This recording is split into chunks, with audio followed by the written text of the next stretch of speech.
Good evening, Chicago.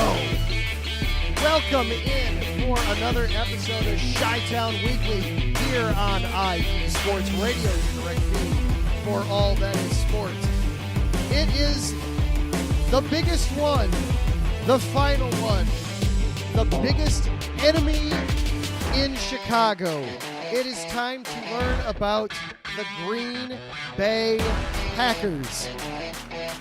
The longest continuous rivalry in the NFL, and also the next opponent on the slate now that the preseason is finally and officially over.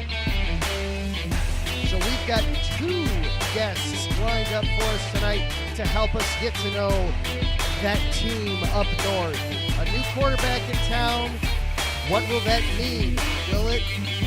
Will it finally be the Bears' turn to make some noise in the division? Or is this going to be a case of the more things change, the more they stay the same? And then it's not just the Packers that we'll be talking about, because the Brewers are in town with a huge series against the Chicago Cubs. If the Cubs want any shot at winning the division, they have got to make noise in this series. They cannot drop these three games against the Brewers. And then finally, sticking with baseball, I think the White Sox had to have the worst week a professional sports team could possibly have. All that and whatever else comes our way over the next 48 minutes or so here in Chi-Town Weekly. Buckling on up. Let's go.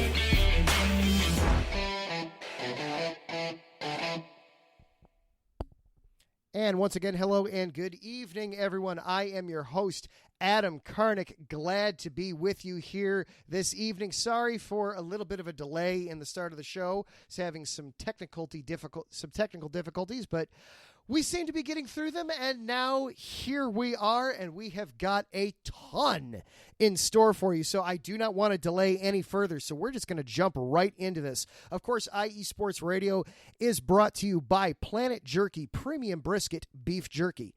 Planet Jerky is the official jerky of the 2022 California League champion Lake Elsinore Storm, the single-A affiliate of the San Diego Padres. This all-brisket jerky has gluten-free options, contains no MSG, no sodium nitrate, is low in sugar, and high in protein. This is some of the best jerky you can get your hands on. I had a couple of bags of it upstairs, the volcanic jerky, and then also the classic BBQ. My wife devoured the classic BBQ basically before I could get into it. I got to have one piece of it. The volcanic she left for me, so I get to spout fire for fun now when I'm done eating jerky. But it's outstanding stuff. Check it out. You can go to their website, planetjerky.net. Place your order. They ship all across the U.S. I kid you not, it is some of the best jerky you will have. Thanks again to Planet Jerky Premium Brisket Beef Jerky, the jerky that's on a whole other planet. And IE Sports Radio, of course, for the last 9 years, we have continued to bring you amazing content ranging from interviewing legendary athletes, coaches, and other authorized media personnel to building tailor-made shows dedicated to all major sports cities around the country. Be sure to follow us at IE Sports Radio on X, Instagram, Facebook, and TikTok to keep up with the latest in sports and with our shows. Also, check out our daily updated website, iesportsradio.com, for sports news, the IE Sports Radio blog, the Hall of Fame, Fans of the Month, pages dedicated to each show, our IE Sports Radio community forum, and stop by the shop and check out the merchandise. And as always, thank you for making IE Sports Radio your direct feed for all that is sports. And then this show is also available for you on social media. Follow along with us on Twitter, or X now, as it's called, at IESRC. Or you can follow along with me on X. I am at Adam_Karnick. And without any further ado, then, let's dive into the show tonight. We are going to be getting to know the Green Bay Packers as well as we can. If you are listening live tonight on the Spreaker app, hop on into the chat room. You interact and have some fun with us that way. Larry B. is here, Taryn Rodriguez is here, and Stephen Copland is here as well. So let's dive into it. We have two guests lined up for us here tonight. The first is a gentleman that you are probably familiar with if you're a regular listener to IE Sports Radio. He is the newest dad of IE Sports Radio, the host of Big Cheese Sports. You hear him at a new time starting this coming Sunday at 11 o'clock Central in the morning on Sunday mornings. He is Bernie Bango. Bernie, how are you doing tonight, sir? Hey, just want to say thanks for having me here, Adam. I've been on paternity leave with my show, right? Just been soaking it up, nesting and resting with my wife and my baby boy, Floyd. And yeah, man, me and my co-host, Stephen Copland, we're going to be jumping back on air this Sunday. It'll be 11 a.m. Central, 9 a.m. We'll be reviewing the Badgers game and previewing the game we're going to be talking about today. So thanks for having me, Adam. It's a pleasure to be here. Absolutely. Thank you. And then, because it's the Packers, it's the biggest rivalry. Of course, I always want to have as many people in here as I can, but then we have to have two people when we're talking about the Packers. Our next guest is someone that is new to IE Sports Radio, but you can hear him every weekday on 7:30 a.m. The Game in Lansing. You hear him from 4 to 6 Eastern with Offensive Minded, the host of Offensive Minded, Brandon Howell. Brandon, good evening. How are you doing tonight, sir? I'm great, man. Thanks for having me. Starved for football. Got a little bit of it if you count week 0 college football, which I don't, as real football. So ready for real football and NFL football. So thanks for having me on. Absolutely. Thank you both, gentlemen, for jumping on with me tonight. And Brandon, I appreciate giving you the opportunity to, because I know you live in enemy territory with the Lions, so I'm just happy to offer you the opportunity to get to talk about, the team you like as opposed to the team that is in your area. Yeah, definitely. I appreciate that because we are at critical mass, all-time high Lions hype in Michigan, and I am really worried for the overall well-being of the state if it does not go well.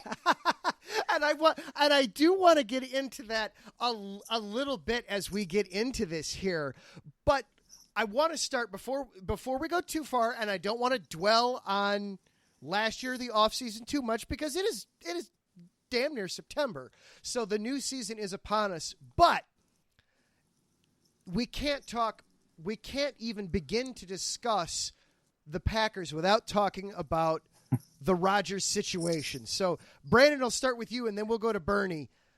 The trade comes down. Rodgers is a Jet. Your initial reaction?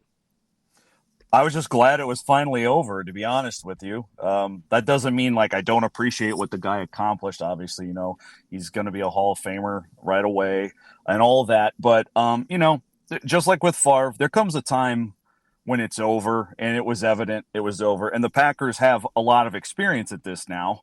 So, it was evident to everyone involved it was over. And, I'm glad it didn't protract any longer. And I think a lot of Packer fans, believe it or not, are ready for something new. Between Rodgers' stuff off the field, which was getting more and more unbearable every season, and frankly, what really did him in with the fan base is the inability to produce in the postseason, despite number 1 seeds in back-to-back years. It was just time for a different direction. And they also have experience at trading future Hall of Fame quarterbacks to the Jets for whatever reason. And then Bernie, what was your reaction to the news? It was a lot like Brandon's. It was just it's time to come. It's like that girlfriend you've dated for years, but you realize you're never going to get married and have kids with that one, and you got to break it off. And that's what it was with him. And he couldn't produce in the playoffs, and I was kind of getting sick of seeing that. Then I felt like LaFleur's offense was getting clunky at times, and I felt like Rodgers kind of acted as a filter there. We weren't seeing that pure offense. We weren't seeing that offense that we wanted, the way we wanted it to be run. And so I think with Rogers out of the picture now, yeah, he made some fantastic throws and probably called some great audibles at the line. But I'm excited to see that offense in its pure form. And with Love in his first season there, he's just going to run what the coach says. So best of luck to Rogers. I'm praying for a Packers-Jets Super Bowl. Now there would be something. And Steven in the chat is also agreeing with both of you that it was just time to move on. And I'll be honest, I had felt as an outsider to the Packers situation, I had felt that it was that way for the last couple of years, that relationship was just strained beyond what simply adding more zeros to the check could fix, that it was both sides needed that break from each other before they could really move on and continue to have any kind of success. So now, Bernie, you brought it up. It's time for Jordan Love. What preseason is over now. We've had the fake games. Thank goodness they're done and they're over with. Are the feelings in Green Bay still that, hey, we can be something with this kid, or have they changed drastically in any way? I think they can still get it done.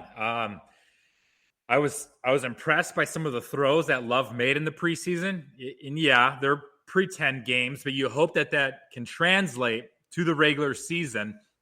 And I think, we got a great running back duo in Jones and Dillon, and we're going to lean on it. We got a super athletic, talented wide receiver core. They're just going to have to,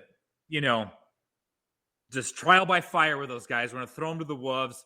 The defense has got, I think, 8 first-rounders on it, and it's up to Joe Barry to get those guys in line.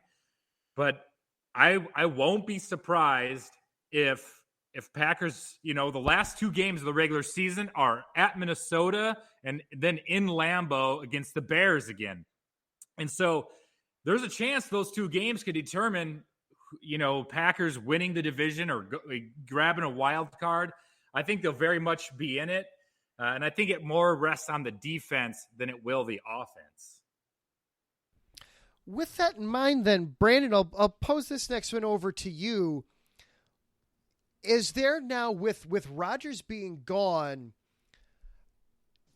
should there be and is there increased pressure on the coaching staff in Green Bay that LaFleur, now it's time to show what you can do, and Joe Barry, show us that you can do something, anything, because the statistics of the defense the last couple of years has not matched the apparent talent on the team? Yeah, totally agree. So I think this is Matt LaFleur's litmus test. He's supposed to be this great offensive schemer from the Sean McVay tree, and he's one of the guys who got a head coaching job because he could say, hey, I know Sean McVay, when that was a big thing a few years ago. But like Bernie mentioned, he couldn't really run his offense with Rodgers here. Rodgers was, I saw several times as recently as last season, Rodgers was audibling to Mike McCarthy plays and concepts. So, I think there's a ton of pressure on Matt LaFleur because now you don't have the safety net of a Hall of Fame quarterback, and now it's your guy, right? Like this was their first round pick while he was head coach. They traded up to get him. He's had 3 years to sit and develop, which has worked before. So, there's not a lot of excuse left for Matt LaFleur. Frankly, I'm not sure what he is. I don't think too highly of him as a head coach because I've seen him get completely out-hustled by Kyle Shanahan virtually every time they've played San Francisco. So there's a ton of pressure on Matt LaFleur. Joe Barry, I never felt good about that hire in the first place. I remember when he was the Lions defensive coordinator during the infamous 0-16 season, and everyone thought that was a nepotism hire in the first place because he's married to Rod Marinelli's daughter, And if you remember correctly, he got that got a local columnist in Detroit fired when, in the middle of that season, the columnist asked Rod Marinelli. The last question was, "Hey, do you wish your daughter had married a better defensive coordinator?" Oh, I'd forgotten that. Oh my gosh. Yeah. So there's a lot of pressure all around, but I think it's clearly on LaFleur. And obviously, if Love doesn't work out, that's going to take out an entire era of leadership. That's going to sweep out Gutekunst and LaFleur if Love doesn't work out. So your feeling, at least right now, of course, as we're getting ready to start the season, would be that if this season is a bust for Love, and I'll ask both of you guys to define that phrase here in a second, that Matt LaFleur would be gone? No, I think that they're clearly giving him 2 years with that deal. You know, they didn't pick up his 5th-year option, but they gave him a 2-year contract, which is essentially the same thing as if they had given him the 5th-year option. So he clearly has 2 seasons to come through. But I do think at the end of next season, right, if this is blown up on them, they're not going to sit around. Like, Gutekunst, I think, is already kind of persona non grata with the fan base, thanks to like 4 years of Aaron Rodgers making sure everyone knows he hated him. So yeah, I think it's a 2-year window for Love. Okay, that makes sense. And then I'll ask you this real quick on Love, and then I kind of want to get into just a little bit more on the rest of it. What does success look like for Love in your guys' opinions this season? Bernie, I'll start with you. Well, I know that him being a first-year starter this year, I think there's going to be a lot of people trying to compare him to Rodgers in his first year starting. And so just for the listeners out there, right, Rodgers was 6-10 as a first-year starter. He threw for just over 4,000 yards, and I think it was 28 touchdowns, 13 picks. And I remember watching him that year and having moments like, whoa, like this guy's got it, man. And remember leaving the bar one time after a game thinking to myself, this guy could take us to a Super Bowl. And sure enough, it was a couple years after that we went and won one. So for me, to see success for Love, you got to have a 2-to-1 ratio of touchdowns to interceptions. I feel like that's kind of like the minimum. And even if he has that 6-10 record, if we don't make the playoffs, you got to have those moments, those flashes. You got to have maybe a couple game-winning drives. You got to have a few throws that make us go, ooh, ah. You know, if he's throwing a lot of interceptions, he's making a lot of mistakes. And, so to me, it's all about, we got to watch the games. We got to watch the game tape. You can't put everything on the numbers. You can't put everything on the wins. And like Brandon was saying, he's got a 2-year window. I give him a 2-year window as well, because, Rodgers was in the playoffs year 2. And so that's what success looks like for me this season is having some nice moments and showing that there's hope there.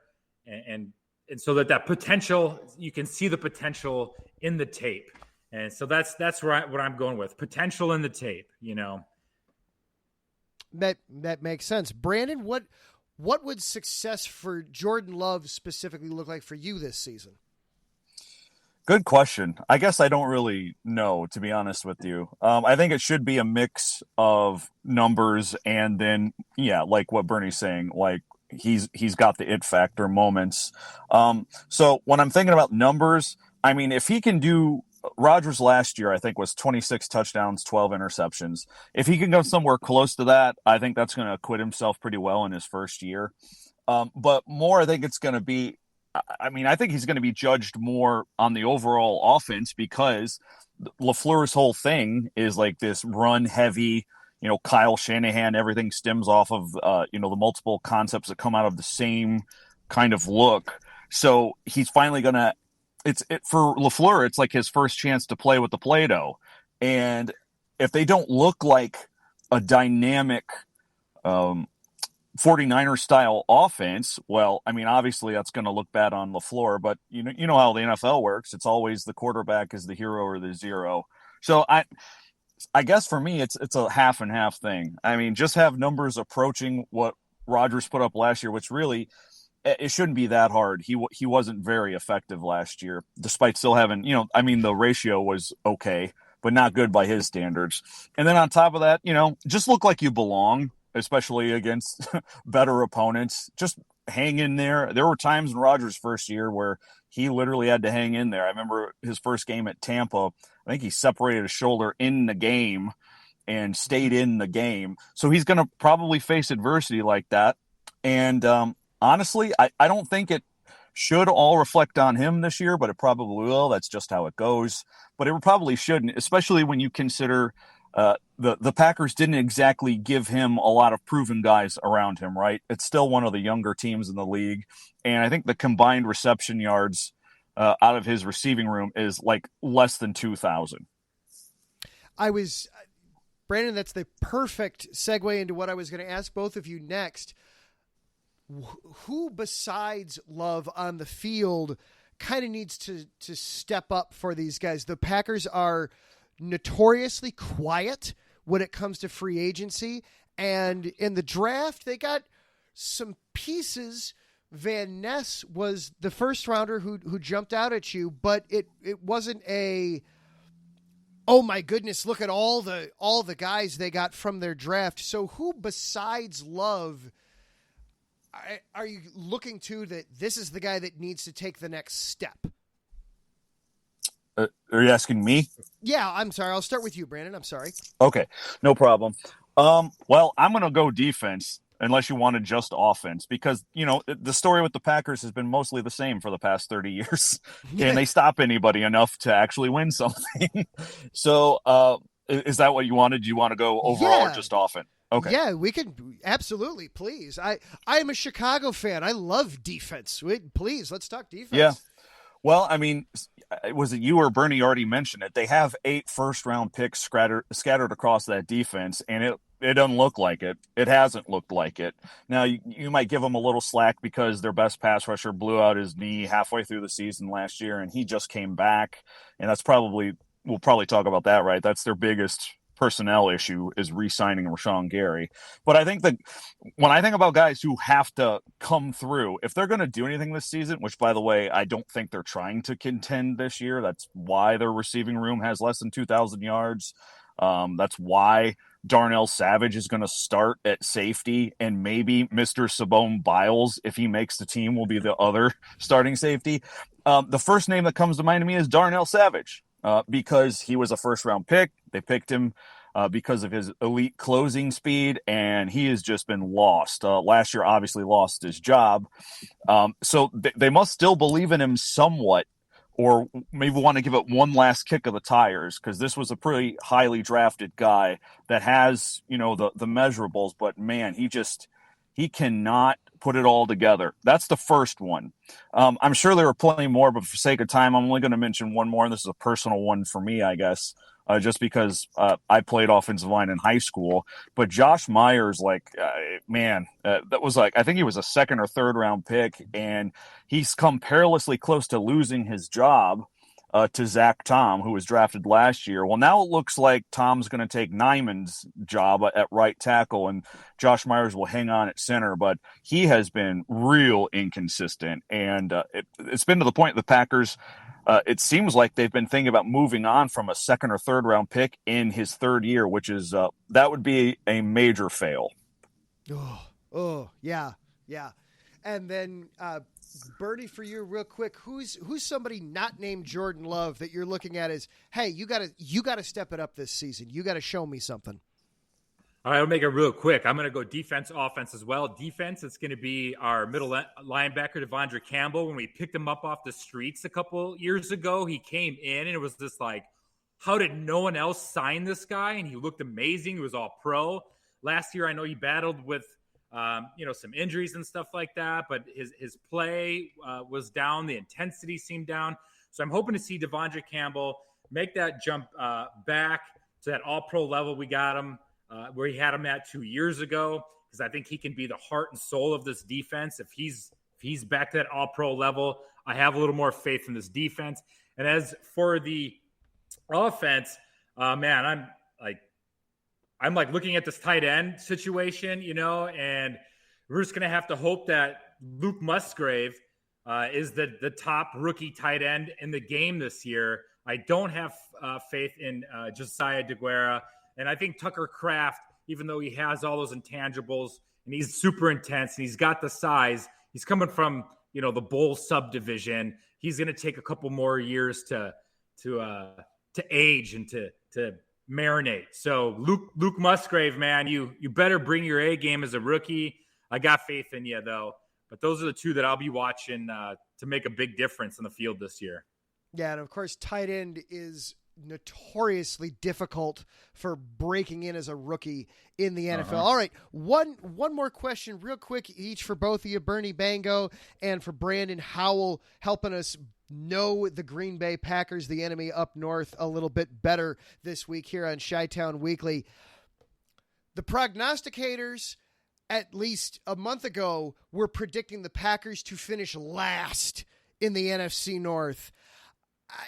I find that so hard to swallow because the Vikings and the Lions are still in this division. And while my beloved Bears, I do expect better things from them, I don't know that they're necessarily there yet. What do you guys think of the team for this year? And who do you really think is going to come out of this division? Bernie, I'll start with you. I got the Lions coming out, and they're going to win the division at 10-7. Nothing impressive. And then I honestly think the Vikings and Packers both have a chance to maybe snag a wild card at 9-8. And the wild thing is I think the Bears have the biggest improvement from last year, but I think they're still looking at like a 7-10, 8-9 record. So I think for sure we got the Lions coming out. And the Vikings and Packers, though, are the teams that could maybe snag that last wild card spot in the NFC. All right. And then, Brandon, I know you know this well, that the Lions are so skilled at shattering expectations in the worst possible way. How do you see this season playing out in the North? Yeah, that's, I want to buy into that, not for personal reasons, but because I like what they've done and how they've done it. Detroit, that is. But yeah, it's hard to escape, generations of PTSD. And that's why so many Lions fans are nervous. They're excited. Some are definitely sipping the Kool-Aid, but there are some who just won't do it. They got to see it to believe it.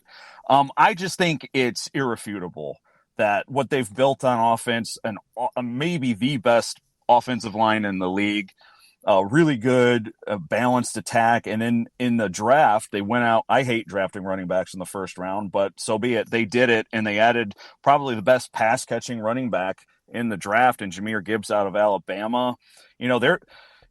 Jameson Williams, it seems to be the guy the whole fan base is freaking out about because they think he's the key. Here's the thing. I'm not so sure he's that integral to what they want. Yes, it's nice to have that over-the-top game-breaking speed vertically, but man, they had a really effective and efficient offense without him last year, and I think it got better. If they get something out of him, that's just gravy. And then Detroit totally rebuilt their secondary in free agency and drafted a kid out of Alabama, Brian Branch. I'm a believer in the Lions. I don't believe they'll do much in the postseason, but that's okay. I have the Lions going 11-6, and then I thought Minnesota. So what? They went 10 or 11-0 last year in one score games, and I'm a big believer in the NFL in regression toward the mean, and that's just not sustainable, right? So they aren't going to go 10 or 11-0 in one score games. I'm guessing Minnesota somewhere around 9-8, and then I think Vegas pegged the Packers perfect with their over/under total at 7.5 because I picked Green Bay to go something like 7-10. And I do suspect Chicago will be markedly improved, like Bernie said. I think it'll be between the Packers and the Bears in the cellar. But overall, pretty tight division, I think, and not a ton separating top to bottom. And I think over the years, it'll be interesting to see, because the Lions, Packers, and Bears are all pretty young, at least in key places. The Vikings, I think, are real close to having to blow it all up and start all over.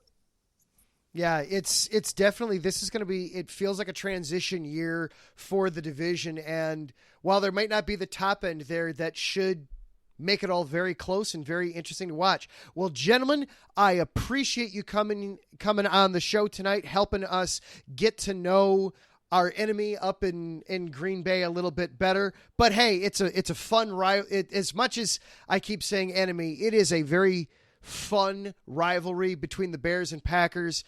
I am thrilled that it means that when these two teams square off in a little less than 2 weeks, it means the football is going to be real, if nothing else. Thank you both for hopping on here tonight.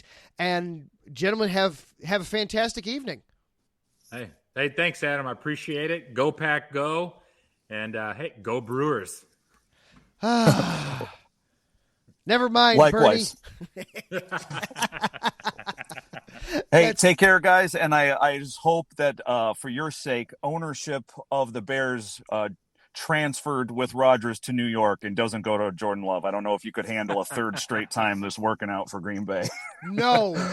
There's a oh my gosh, there's a vat full of beers with my name on it if that happens. That is Bernie Bango of Big Cheese Sports here on IE Sports Radio and Brandon Howell of 730 The Game in Lansing, talking all things Packers, helping us out here on Chi-Town Weekly. All right, we are going to take a very quick little break. I want to react to some of that and then give some thoughts of the huge quarterback news that occurred yesterday in Chicago. And then we have to check in on the baseball because Bernie brought it up that the Brewers and Cubs are going on in a massive series. And then also, I think the White Sox have a statement to make of possibly having the worst week in the history of a professional sports team. We will talk about that on the other side of a break here on Chi-Town Weekly, part of IE Sports Radio, your direct feed for all that is sports. What's up, sports fans? You're listening to IE Sports Radio, your direct feed for all that is sports. I'm your favorite West Coast Wisconsinite, Bernie Bango, and if you're a cheesehead, come listen to my show, Big Cheese Sports, where we road trip around America's Dairyland, previewing, reviewing, predicting, debating, and digging into all that is Wisconsin sports at the college and pro levels. Join me on IE Sports Radio, Sundays at 1 p.m. Central Standard. Bernie out.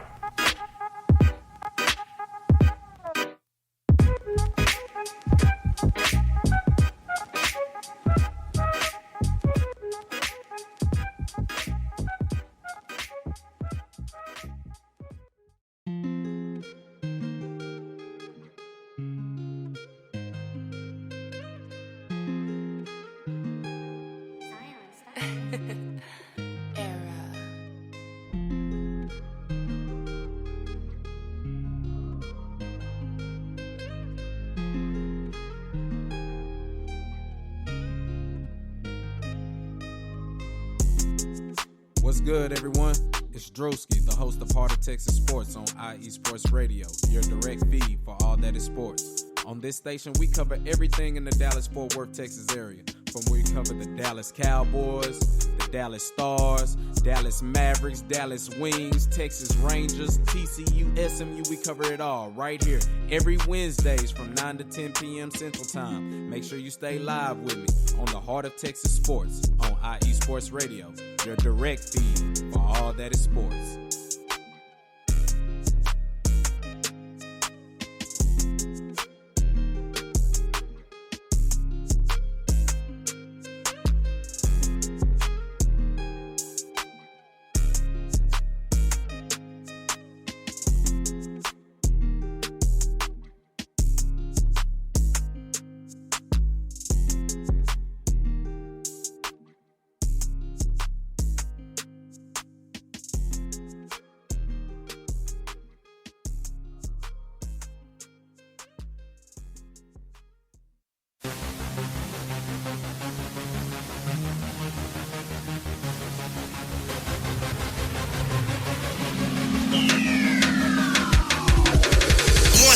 everybody. This is Taryn Rodriguez.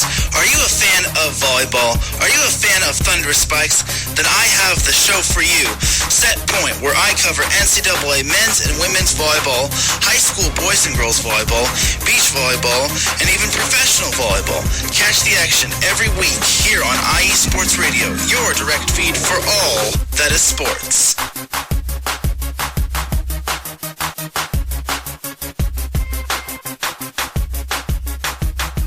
And welcome back into Chi-Town Weekly here on IE Sports Radio, your direct feed for all that is sports. Adam Kernick back with you here for about another 15 minutes or so before we turn things over to Taryn Rodriguez of Set Point, breaking down everything happening in the world of volleyball. I know he was busy over the weekend covering more tournaments and more matches going on, so be sure to stick around for Taryn Rodriguez after we are done. So I wanted to react a little bit to some of the things we heard there from Bernie Bango and Brandon Howell. Thank you again, gentlemen, for coming on the show. Really appreciate it.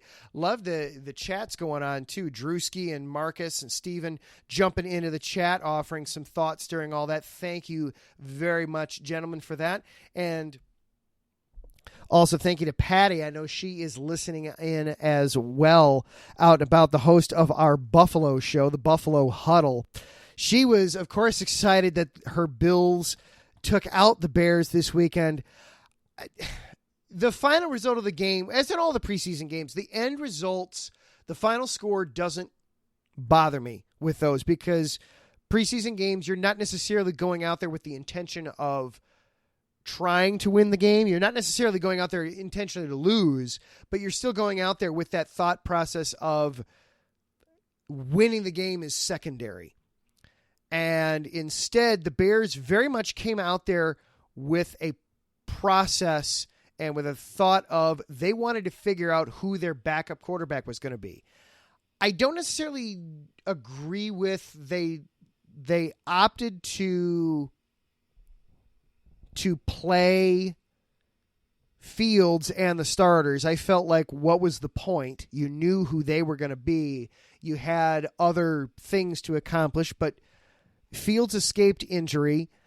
We can't say the same for the center position. Again, Doug Kramer, now the third center, went down with a broken hand.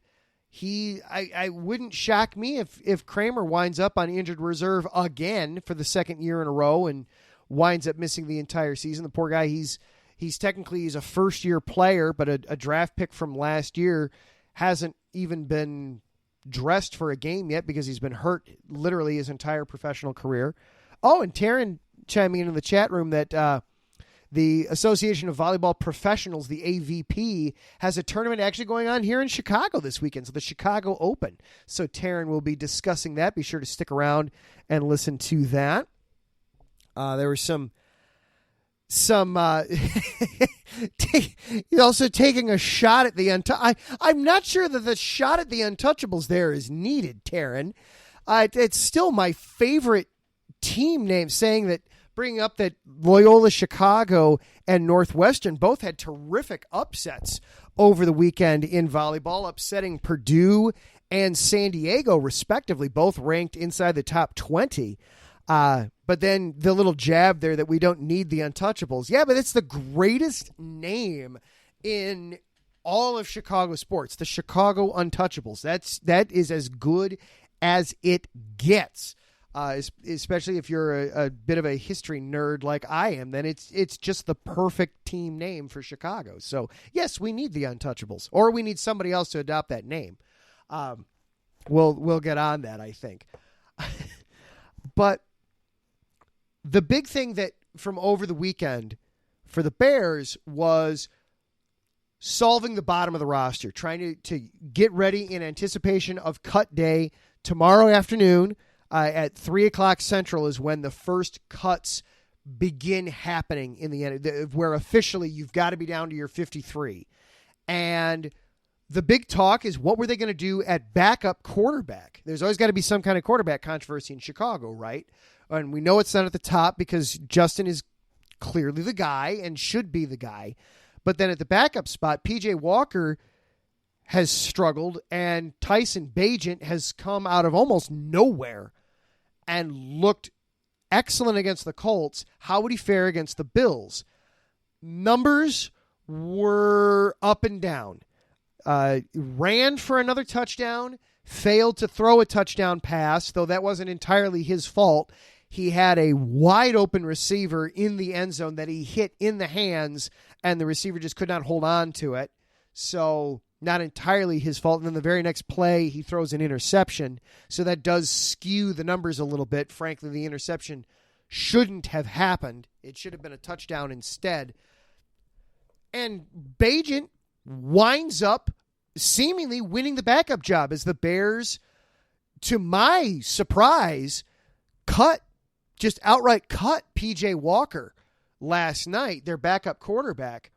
I had gone on Twitter and Facebook yesterday and had basically tried to prepare Bears fans for, look, I don't think you're going to see Bagent on the actual 53-man roster. I think that they're going to try to put him onto the practice squad, and here was my rationale, my reasoning.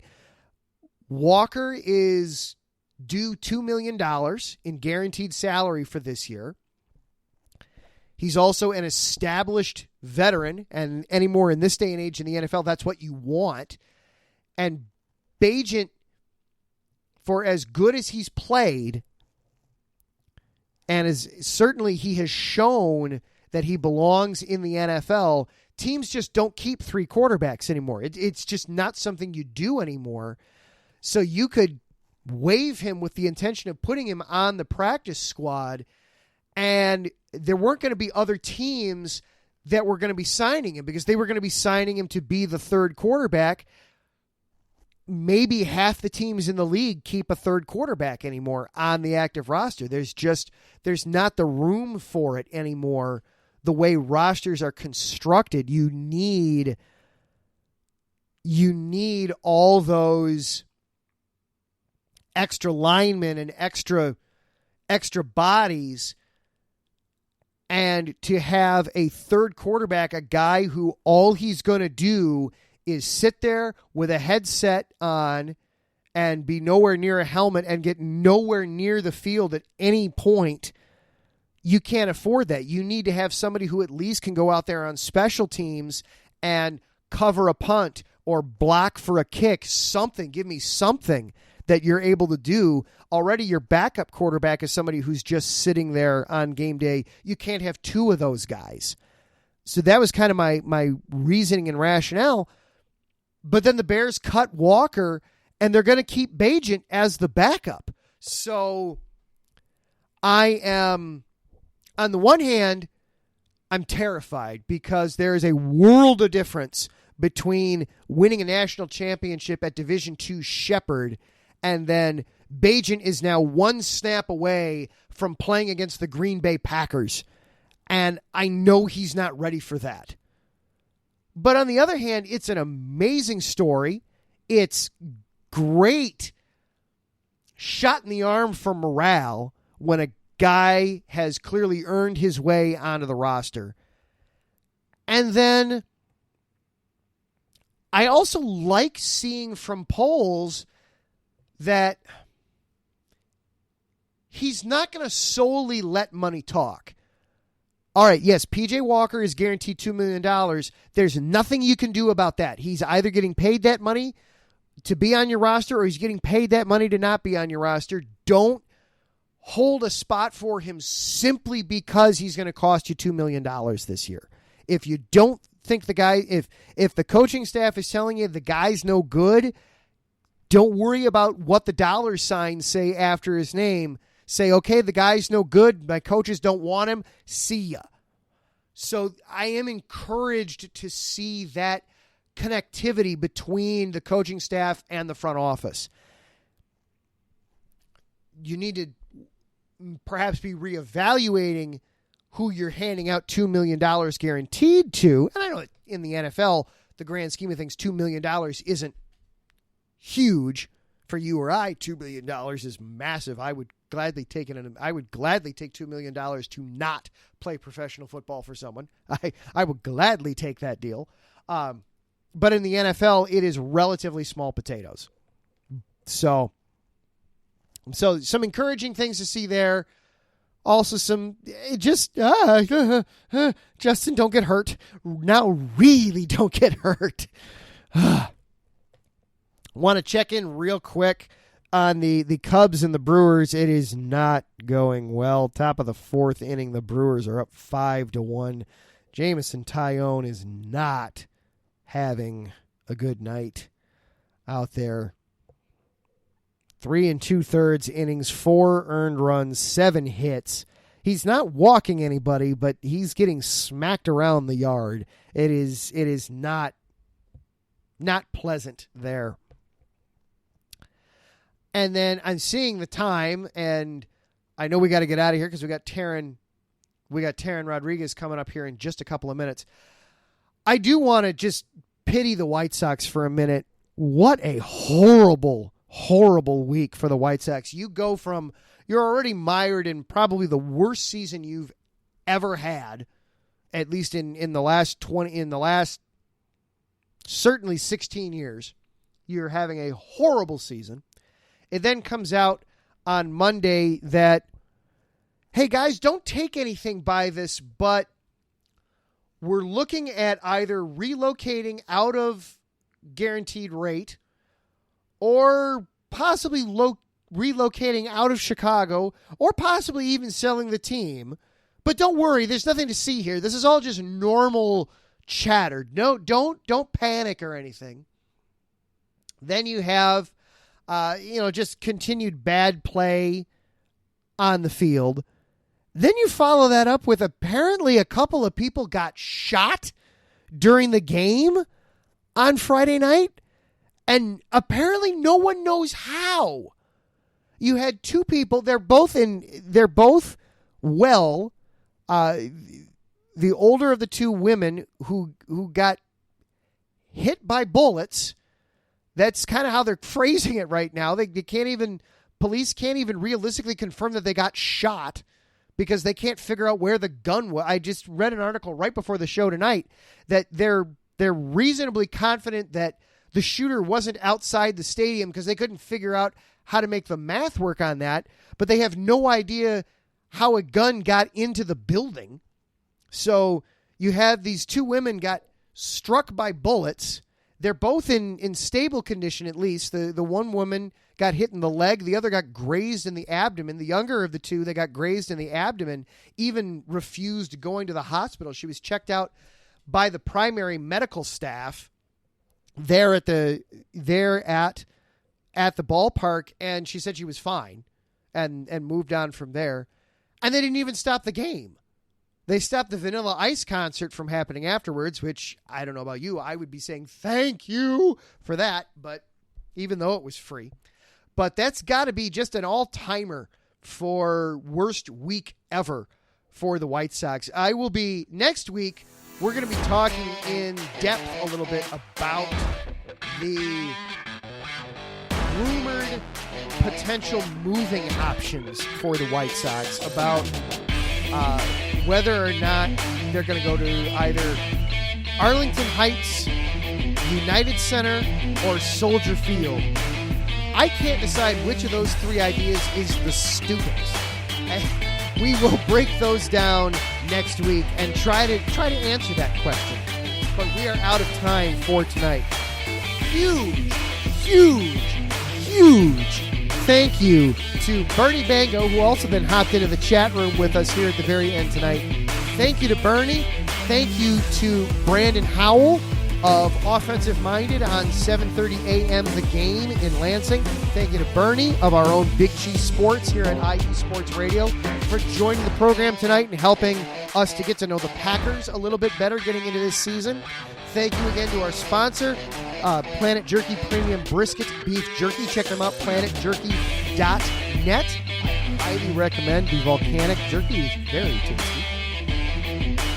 Thank you to Larry B. and all the hard work that he does behind the scenes. And thank you for hopping into the chat room here tonight. Thank you to everybody that hopped into the chat. Bernie, Taryn, Drewski, Marcus, Steven. Thank you all, Patty, for for tuning in and listening here tonight. Thank you all so very, very much. I appreciate it. Finally, thank you for coming and listening to the show. I really appreciate you coming in and chiming in every single week and being here, whether it's here on Spreaker or iHeartRadio, Spotify, YouTube, Amazon, all the different places. Thank you very much for continuing to show your support. Share the show. Let people know about it. Send the link their way. Let them know, hey, check out this guy. I like him. Follow me up again on X at Adam_Karnick or at IESRC. For IE Sports Radio, this is Chi-Town Weekly. I am Adam Karnick. We will see you all next week. Labor Day weekend, we know that football is almost here. See you then, everybody.